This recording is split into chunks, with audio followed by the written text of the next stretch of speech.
అంబేద్కర్ రచించిన రాజ్యాంగం 100% అమలవుతుందా సార్? 90% అమలు కావడం లేదు.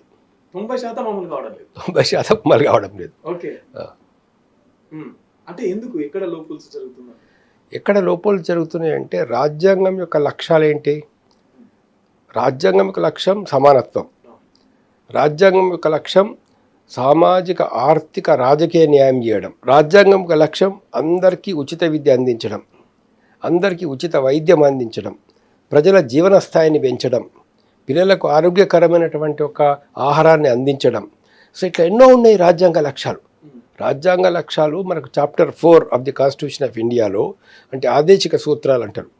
ఈ ఆదేశిక సూత్రాల్లో కానీ ఈవెన్ ప్రియాంబుల్లో ఈ ఫండమెంటల్ రైట్స్ని మనం స్టడీ చేసినా కూడా రాజ్యాంగాన్ని మొత్తం మనం చూసినప్పుడు ఒక అద్భుతమైనటువంటి సమాజం గురించి వాళ్ళు ఆలోచించారు. ఇలా ఉండాల సమాజం, వ్యక్తులకు స్వేచ్ఛ ఉండాల, ప్రతి పిల్లవాడు, ప్రతి విద్యార్థి అన్ని రంగాల్లో అభివృద్ధి కావడానికి తగినటువంటి ఎన్విరాన్మెంట్ అక్కడ ఉండాలా, పిల్లలకు పౌష్టికమైన ఆహారం ఇవ్వాలా, వాళ్ళని పెద్ద పెద్ద ఇండస్ట్రీల్లో, ఫ్యాక్టరీలో అక్కడ ఇక్కడ పనిచేసేటటువంటి పరిస్థితులు ఉండకూడదు.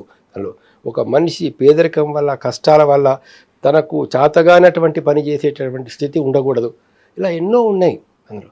ఇవన్నిటికంటే మించినటువంటిది రాజ్యాంగంలో article 37, article 38, article 37, article 38 and article 39. 38 and 39 చదివితే లక్ష్యం ఏమిందంటే ఆర్థిక అసమానతలు ఉండకూడదు. రాజ్యాంగం ప్రతి ఒక్క వ్యక్తికి కానీ, ప్రతి ఒక్క సొసైటీలో ఉన్నటువంటి ఒక వివిధ వర్గాలకు కానీ సమాన అవకాశాలు ఉండాలా అన్ని రంగాల్లో అభివృద్ధి చెందడానికి. అంటే కొద్ది మంది దగ్గర సంపద పోగుపడకూడదు, కొద్దిమంది కోటాను కోట్లు సంపాదించి కొంతమంది కూటికి కూడా లేనటువంటి ఒక పరిస్థితుల్లో, అప్పులు ఉండే పరిస్థితుల్లో సమాజం ఉండకూడదు. ఇది రాజ్యాంగం యొక్క లక్ష్యం.